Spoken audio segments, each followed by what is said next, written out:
नमस्ते। Welcome to our Sanatan podcast. आज हम जानेंगे कि क्या है मोक्ष प्राप्त करने के 4 मार्गों में से एक भक्ति योग। जी नमस्ते। बिल्कुल। भक्ति योग जैसा नाम से ही पता चल रहा है, ये प्रेम और समर्पण का रास्ता है ईश्वर तक पहुंचने का। हमारे धर्म में मोक्ष के कई मार्ग बताए गए हैं ना। जैसे ज्ञान योग, कर्म योग। बिल्कुल, ज्ञान योग, कर्म योग और फिर ये भक्ति योग, शायद सबसे दिल के करीब लगने वाला मार्ग। ये शब्द भक्ति ही कितना सुंदर है। मैंने सुना है ये संस्कृत के भज धातु से निकला है। इसका ठीक ठीक मतलब क्या होता है? हाँ, आपने सही सुना, भज धातु। इसके कई मतलब हैं, जैसे बांटना, सेवा करना, हिस्सा लेना, प्रेम करना, किसी से जुड़ जाना। अच्छा। तो भक्ति सिर्फ वो पूजा पाठ या कोई कर्मकांड नहीं है। नहीं, इसका मतलब बहुत बहुत गहरा है।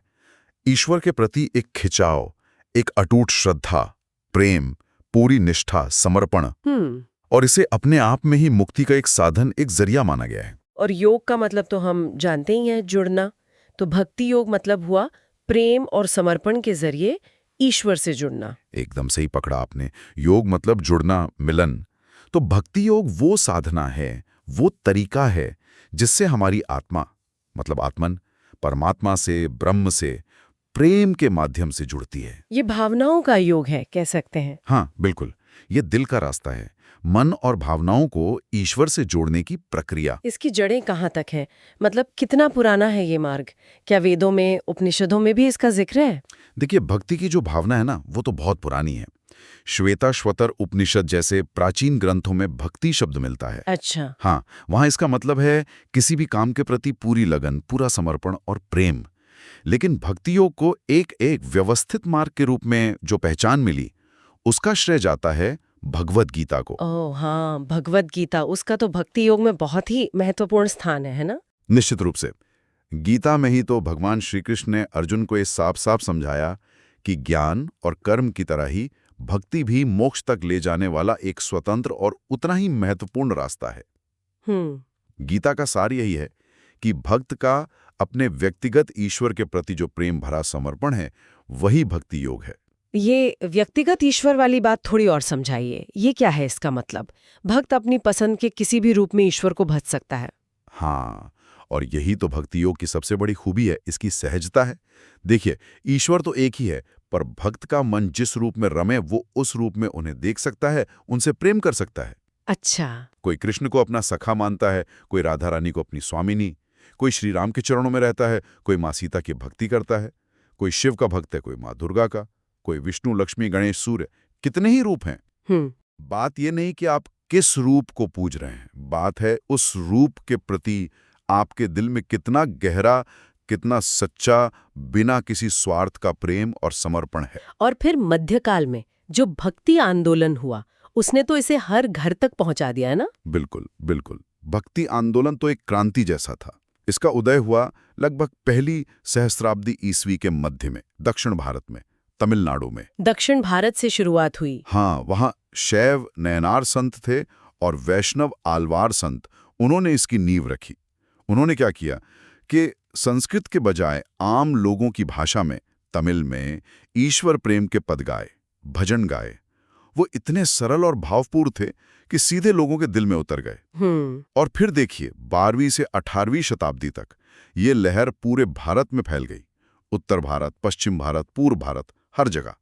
कबीर, सूरदास, मीराबाई, तुलसीदास, नामदेव, तुकाराम, चैतन्य महाप्रभु, अनगिनत संत हुए जिन्होंने भक्ति की गंगा बहा दी। और हमारे जो मुख्य संप्रदाय हैं, वैष्णव, शैव, शाक्त, इन सब में भक्ति एक जरूरी हिस्सा बन गई। हाँ, ये भक्ति मार्ग इन तीनों ही मुख्य धाराओं में उपासना का, साधना का एक अभिन्न अंग बन गया। वैष्णववाद में विष्णु, राम, कृष्ण की भक्ति, शैववाद में शिव की भक्ति और शक्तिवाद में देवी के अलग अलग रूपों की भक्ति। अगर हम भक्ति योग के दर्शन को, इसकी फिलॉसफी को थोड़ा और समझें, इसे दिव्य प्रेम का रहस्यवाद भी कहा गया है। ये क्या है? हाँ, कुछ विद्वान हैं जैसे सम्राट कुमार, वो इसे डिवाइन लव मिस्टिसिज्म कहते हैं, मतलब दिव्य प्रेम का रहस्यवाद। ये एक ऐसा आध्यात्मिक अनुभव है जहां भक्त सिर्फ अपने ईश्वर से ही नहीं जुड़ता, अच्छा, बल्कि वो पूरी सृष्टि से, हर कण से, हर जीव से अपनी एकता महसूस करने लगता है। उसे सब में वही परमात्मा दिखने लगता है। और ये एक लगातार बने रहने वाले आनंद की अवस्था की ओर ले जाता है। एक गहरा सुकून, एक गहरी शांति। और इसमें मन, भावनाओं और इंद्रियों को ईश्वर पर केंद्रित करने की बात है। हमारा मन, हमारी भावनाएं, हमारी इंद्रियां, ये सब दिन भर बाहर की दुनिया में भटकती रहती है ना। हाँ, बिल्कुल। भक्ति योग क्या करता है? इनको वहां से खींचकर, समेटकर परमात्मा पर टिका देता है, फोकस बदल देता है। श्रीमद् भागवत पुराण, इसका भी भक्ति योग में बहुत बड़ा योगदान माना जाता है। अरे बहुत बड़ा योगदान। भागवत पुराण तो भक्ति का महासागर है, खासकर वैष्णव परंपरा के लिए। ये सबसे ज्यादा पढ़ा जाने वाला, सबसे ज्यादा प्रेम किया जाने वाला ग्रंथ है भक्ति के लिए। इसमें क्या खास है? गीता या योग सूत्रों से ये कैसे अलग है? ये गीता और योग सूत्रों से प्रेरणा तो लेता है, इसमें शक नहीं, पर इसका अंदाज बिल्कुल अलग है। ये आपको सूखे, कठिन फिलोसॉफिकल सिद्धांत नहीं बताता। तो फिर? ये कहानी कहता है। ऐसी कहानियां, ऐसी लीलाएं, ऐसे संवाद जो सीधे दिल को छूते हैं, मन को मोह लेते हैं। ये भगवान के अवतारों, खासकर नारायण और श्री कृष्ण की लीलाओं के जरिए भक्ति का रस जगाता है। यह आत्मा और परमात्मा के बीच के उस मीठे, प्रेम भरे रिश्ते को दिखाता है। भागवत पुराण में उद्धव गीता का भी जिक्र आता है ना? जी हाँ, उद्धव गीता। ये भागवत पुराण का 11वां स्कंद है। बहुत महत्वपूर्ण है ये। इसमें भगवान कृष्ण अपने सबसे प्यारे भक्त और सखा उद्धव को ज्ञान और भक्ति का रहस्य समझाते हैं। अच्छा। और इसमें खासतौर पे वृंदावन की गोपियों की जो भक्ति थी ना कृष्ण के लिए, उसे भक्ति की सबसे ऊंची, सबसे शुद्ध अवस्था बताया गया है। गोपियों की भक्ति? हाँ, उनका प्रेम किसी शास्त्र, किसी नियम, किसी डर या किसी इच्छा पर आधारित नहीं था। वो बस प्रेम था, सहज, निश्चल, बिना किसी शर्त का। कृष्ण ही उनका सब कुछ थे। उद्धव जैसे ज्ञानी भी उनकी भक्ति देखकर दंग रह गए थे। वाह। अच्छा, गीता में भगवान ने भक्तों के प्रकार भी बताए हैं कि कितने तरह के लोग उनकी तरफ आते हैं। हाँ बिल्कुल। भगवत गीता के 7वें अध्याय में श्री कृष्ण बताते हैं कि 4 तरह के लोग मेरी भक्ति करते हैं, मेरी ओर आते हैं। कौन कौन से? पहले हैं आर्थ, मतलब जो दुखी हैं, कष्ट में हैं, किसी मुसीबत में फंसे हैं। वो राहत पाने के लिए ईश्वर को पुकारते हैं। दूसरे हैं जिज्ञासु, जिनके मन में जानने की इच्छा है, ईश्वर क्या है, सत्य क्या है, ये दुनिया क्या है। वो ज्ञान की तलाश में ईश्वर की ओर आते हैं। ठीक है। तीसरे हैं अर्थार्थी, अर्थ मतलब धन या कोई वस्तु। तो ये वो लोग हैं जो इस जीवन में या अगले जीवन में कुछ पाना चाहते हैं, धन, सफलता, अच्छा परिवार, स्वर्ग, कुछ भी, और उसे पाने के लिए भक्ति करते हैं। और चौथे? चौथे हैं ज्ञानी। ये वो भक्त हैं जो ना तो किसी दुख से बचने के लिए, ना कुछ जानने के लिए, और ना ही कुछ पाने के लिए भक्ति करते हैं। वो भक्ति करते हैं क्योंकि वो ईश्वर से प्रेम करते हैं, बस। शुद्ध प्रेम, निष्काम प्रेम। उन्हें ईश्वर के प्रेम के सिवा और कुछ नहीं चाहिए। भगवान कहते हैं कि ये ज्ञानी भक्त मुझे सबसे ज्यादा प्यारे हैं। लेकिन भगवान ने ये भी कहा है कि चारों ही अच्छे हैं, उदार है। ऐसा क्यों? हाँ, ये बहुत बहुत खूबसूरत बात है। भगवान कहते हैं कि ये चारों ही उदार हैं, श्रेष्ठ हैं। क्यों? क्योंकि किसी भी वजह से सही, इन्होंने दुनिया की तरफ पीठ करके मेरी तरफ मुंह तो किया है। भक्ति के रास्ते पर एक बार चल पड़े तो धीरे धीरे इनका हृदय शुद्ध होगा। ये बुरे कर्मों से बचेंगे, इनमें अच्छा बदलाव आएगा। हो सकता है कोई दुख में भक्ति शुरू करे, लेकिन धीरे धीरे उसे ईश्वर से प्रेम हो जाए और वो ज्ञानी भक्त बन जाए। इसलिए शुरुआत कहीं से भी हो, वो अच्छी है। ये तो बहुत आशा बंधाने वाली बात है। अच्छा, अब अगर हम अलग अलग हिंदू परंपराओं में भक्ति के स्वरूप को देखें, शैव, वैष्णव, शाक्त, इनमें भक्ति कैसे होती है? जैसा हमने पहले भी जिक्र किया, शैव परंपरा का केंद्र है भगवान शिव, उनकी भक्ति। वैष्णव परंपरा में भगवान विष्णु और उनके अवतार, खासकर राम और कृष्ण। और शाक्त परंपरा में देवी शक्ति, माँ दुर्गा, काली, लक्ष्मी, पार्वती, उनके अलग अलग रूपों की भक्ति। लेकिन है तो सब एक ही परमात्मा के रूप, है ना? बिल्कुल। सनातन धर्म की यही तो विशेषता है। हम मानते हैं कि परम सत्य ब्रह्म एक ही है। ये सब उसी एक ईश्वर के अलग अलग नाम और रूप हैं। भक्त का मन जिसमें रमे, वो उसे अपना सकता है। कुछ खास परंपराओं के बारे में भी बताइए, जैसे ये पंचायतन पूजा क्या होती है, ये मैंने सुना है। हाँ, पंचायतन पूजा, ये स्मार्त परंपरा की खासियत है। इसमें एक साथ 5 देवताओं की पूजा होती है। 5 देवता? कौन कौन? शिव, विष्णु, देवी शक्ति, सूर्य, और 5वें होते हैं भक्त के अपने इष्ट देवता। वो गणेश हो सकते हैं, कार्तिकेय हो सकते हैं, कोई भी। इन 5 को एक साथ आसन पर रखकर पूजा की जाती है। इसका क्या कारण है? मतलब 5 की पूजा एक साथ क्यों? इसके पीछे अद्वैत वेदांत का दर्शन है। स्मार्त परंपरा मानती है कि ये जो मूर्तियां हैं ये सब सगुण ब्रह्म के प्रतीक हैं, मतलब ईश्वर का वो रूप जिसे हम देख सकते हैं, जिसकी पूजा कर सकते हैं। लेकिन असली लक्ष्य है निर्गुण ब्रह्म तक पहुंचना, वो निराकार, अरूप, परम सत्य। तो ये मूर्तियां उस निर्गुण पर ध्यान लगाने में मदद करती हैं। धीरे धीरे साधक इन प्रतीकों से आगे बढ़कर आत्मा और ब्रह्म की एकता को अनुभव करता है। तत्वम असि, वो तुम ही हो। अच्छा, और शैव सिद्धांत परंपरा, दक्षिण भारत वाली, उसमें भक्ति कैसी है? शैव सिद्धांत परंपरा, हाँ, ये दक्षिण में काफी फैली।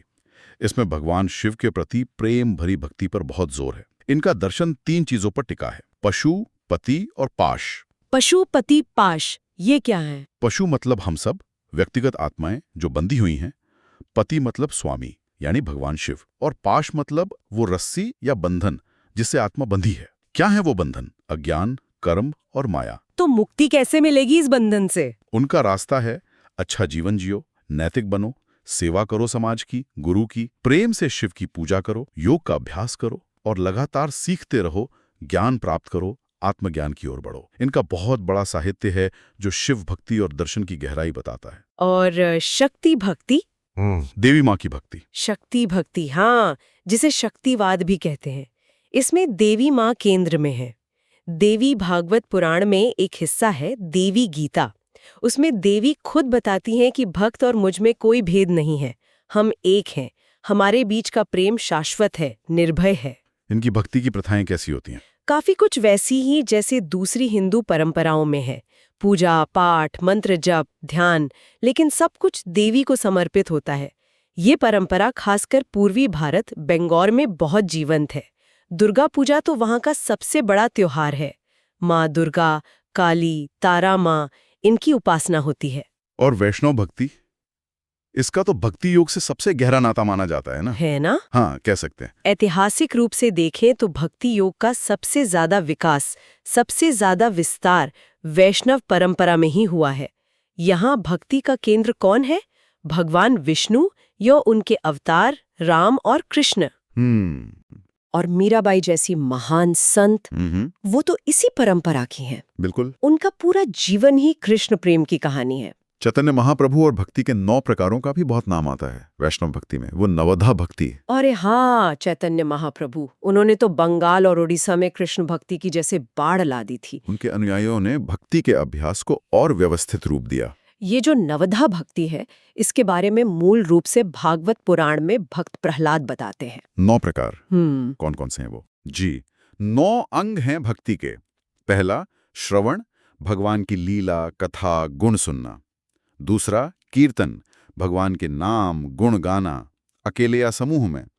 तीसरा, स्मरण, भगवान को याद करना, उनका ध्यान करना। चौथा, पाद सेवन, भगवान के चरणों की सेवा, मंदिर में सेवा, गुरु सेवा वगैरह। पांचवा, अर्चन, विधि से मूर्ति पूजा करना। छठा, वंदन, भगवान को प्रणाम करना, स्तुति करना। सातवां, दास्य, खुद को भगवान का दास समझकर सेवा करना। आठवां, साख्य, भगवान को दोस्त मानना, सखा मानना। नौवां, आत्मनिवेदन, अपना सब कुछ, अपना मैं ही भगवान को सौंप देना, पूरी तरह समर्पण। ये 9 अलग-अलग रास्ते हैं या एक ही रास्ते के हिस्से हैं? दोनों तरह से देख सकते हैं। कोई किसी एक अंग को पकड़कर साधना कर सकता है या फिर एक ही साधक इन सभी अंगों का अभ्यास कर सकता है। चैतन्य महाप्रभु के अनुयायी जैसे रूपा गोस्वामी मानते थे कि ये 9 अंग कृष्ण भक्ति के जरूरी हिस्से हैं। अच्छा। कहते हैं कि गोपियां जब कृष्ण से दूर थीं तो वो इन्हीं 9 तरीकों से कृष्ण को याद करती थीं, उनसे जुड़ी रहती थीं। रूपा गोस्वामी ने भक्ति की बड़ी सुंदर परिभाषा दी है। इंद्रियों के माध्यम से कृष्ण की सेवा, ऐसी सेवा जो किसी स्वार्थ से मुक्त हो, पूरी तरह कृष्ण के लिए हो और शुद्ध हो। और जीव गोस्वामी, उन्होंने भी भक्ति पर काफी काम किया है। हाँ, जीव गोस्वामी, वो रूपा गोस्वामी के भतीजे थे। उन्होंने कहा कि भक्ति सेवा ही परम लक्ष्य तक पहुंचने का सबसे अच्छा रास्ता है।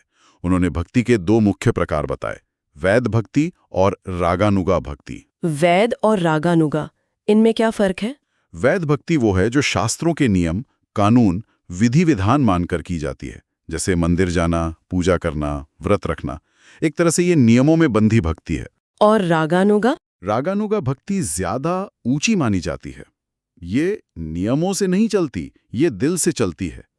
जब भक्त के मन में ईश्वर के लिए एक स्वाभाविक तीव्र खिंचाव, एक गहरा प्रेम, राग पैदा होता है और वो बस उसी प्रेम में बहता चला जाता है, वो रागानुगा भक्ति है। जैसे गोपियों की भक्ति? बिल्कुल, जैसे गोपियों की भक्ति थी कृष्ण के लिए।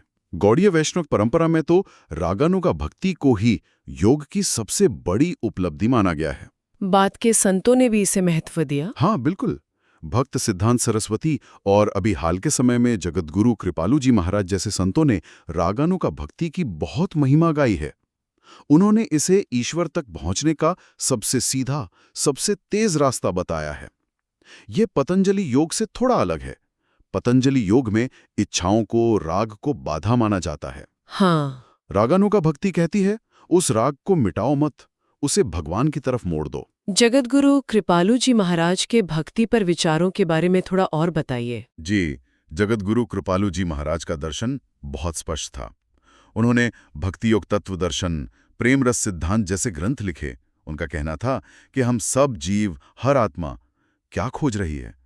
अनंत सुख, दिव्य आनंद। और वो आनंद कहाँ है? सिर्फ ईश्वर में। दुनिया के सुख तो झूठे हैं। हाँ, वो कहते थे दुनिया के सुख तो टेम्पररी हैं, क्षणिक हैं, और हर सुख के पीछे दुख छुपा है।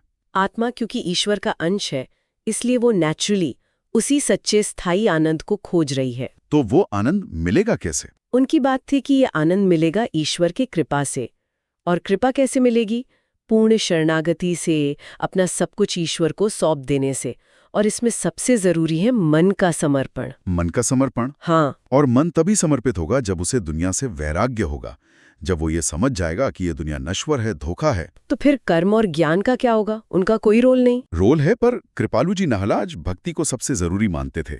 उनका कहना था कि सच्ची भक्ति अगर आ गई तो ज्ञान और वैराग्य तो उसके पीछे पीछे खुद ही आ जाते हैं। भक्ति वो निस्वार्थ प्रेम है जो हमें सीधे भगवान से जोड़ता है। ये सबसे सीधा रास्ता है। व्यावहारिक रूप से भक्ति कैसे करें, इस पर उन्होंने क्या कहा? उन्होंने रूप ध्यान पर बहुत जोर दिया। रूप ध्यान मतलब ईश्वर के दिव्य रूप का, उनके नाम का, उनके गुणों का, उनकी लीलाओं का मन से लगातार प्रेम से चिंतन करना। काम करते हुए भी? हाँ, अपने रोज के काम करते हुए भी, कर्मयोग के साथ। और उन्होंने दो बातों पर बहुत बल दिया। एक, सच्चा संत या गुरु का मार्गदर्शन बहुत जरूरी है, और दूसरा, बुरी संगति, कुसंग से बचना बहुत जरूरी है, वरना आध्यात्मिक गिरावट हो सकती है। मेहर बाबा का नजरिया कुछ अलग था भक्ति पर। हाँ, मेहर बाबा और उनके मानने वाले भक्ति योग को ईश्वर प्राप्ति के कई रास्तों में सबसे अहम मानते हैं। वो कहते हैं कि दुनिया में ज्यादातर लोग किसी न किसी तरह भक्ति योग से जुड़े ही हैं। भक्ति मतलब पूजा की कला। पूजा की कला? हाँ, लेकिन सिर्फ बाहरी पूजा नहीं। जब ये पूजा गहरे आध्यात्मिक ज्ञान पर आधारित हो, सच्चे दिव्य प्रेम से निकली हो, तब वो असली भक्ति योग बनती है। तो उनके हिसाब से भक्ति योगी कोई भी हो सकता है, कहीं भी? बिल्कुल। वो कहते थे भक्ति योगी आपको सिर्फ मंदिर या आश्रम में नहीं मिलेंगे। वो योगा क्लास में हो सकता है, वो पिज्जा डिलीवर करने वाला हो सकता है, वो यूनिवर्सिटी प्रोफेसर हो सकता है, वो नेता भी हो सकता है। भक्ति तो दिल की बात है, बाहर के दिखावे की नहीं। भक्ति योग की सबसे बड़ी खूबी क्या लगती है आपको? शायद ये कि ये सबके लिए है, कोई रोक टोक नहीं। बिल्कुल, मेरे ख्याल से ये इसकी सबसे बड़ी ताकत है। भक्ति का दरवाजा सबके लिए खुला है। जाति, लिंग, पढ़ा लिखा, अनपढ़, अमीर, गरीब, कोई भेद नहीं। कोई भी कहीं भी किसी भी हालत में हो, वो ईश्वर से प्रेम कर सकता है, भक्ति कर सकता है। इसने अध्यात्म को कुछ खास लोगों की जागीर नहीं रहने दिया, उसे आम आदमी तक पहुंचाया। और ये भावनाओं का इस्तेमाल करता है, उन्हें दबाता नहीं। ये भी बहुत खास बात है ना? हाँ, ये बहुत यूनिक है। ज्यादातर साधना पद्धतियां मन को शांत करने, भावनाओं को कंट्रोल करने पर जोर देती हैं। भक्ति योग कहता है भावनाओं को दबाओ मत, वो तो शक्ति हैं, उन्हें सही दिशा दो, उन्हें ईश्वर की तरफ मोड़ दो। ये अलग अलग भाव की बात करता है, जैसे शांत भाव, दास्य भाव, सेवक का भाव, सख्य भाव, दोस्त का भाव, वात्सल्य भाव जैसे माँ का बच्चे के लिए होता है, और सबसे मधुर माधुर्य भाव, प्रेमी प्रेमिका वाला भाव। भक्त इनमें से किसी भी भाव से ईश्वर से जुड़ सकता है। और रस सिद्धांत, वो भी भक्ति में आता है? हाँ बिल्कुल, जैसे काव्य में नवरस होते हैं ना, श्रृंगार, वीर, करुण, वैसे ही भक्ति के अनुभव को भी रस कहा गया है। भक्ति का अभ्यास मतलब भक्ति रस का आस्वादन करना, और सबसे ऊंचा रस है प्रेम रस, ईश्वर के शुद्ध दिव्य प्रेम का अनुभव। तो ये क्रमिक विकास है, धीरे धीरे बदलाव आता है। बिल्कुल, भक्ति का अभ्यास साधक को धीरे धीरे बदलता है। हो सकता है शुरुआत बाहरी नियमों से हो, पूजा पाठ से हो, लेकिन धीरे धीरे ये अंदर की चीज बन जाती है, एक सहज आनंद भरा अनुभव। लक्ष्य भावनाओं को खत्म करना नहीं, बल्कि उन्हें शुद्ध करना है, पवित्र करना है और ईश्वर की और तीव्र करना है। भक्ति योग में गुरु की भूमिका पर बहुत जोर दिया जाता है। हाँ, बहुत ज्यादा। लगभग हर भक्ति परंपरा कहती है कि एक योग्य गुरु का होना बहुत जरूरी है। गुरु सिर्फ रास्ता नहीं बताते, वो खुद उस रास्ते पर चलकर मिसाल बनते हैं। वो भक्त और भगवान के बीच एक पुल की तरह होते हैं। गुरु कैसा होना चाहिए? गुरु को शास्त्रों का ज्ञान हो, उनका अपना जीवन शुद्ध हो, पवित्र हो और सबसे जरूरी उनके मन में शिष्यों के लिए करुणा हो, प्रेम हो। हमारी परंपरा में तो गुरु को भगवान का ही रूप माना गया है, जो हमें रास्ता दिखाने आए हैं। गुरु शिष्य का संबंध कैसा होता है? ये सिर्फ ज्ञान लेने देने का है? आई थिंक ये उससे कहीं ज्यादा गहरा है।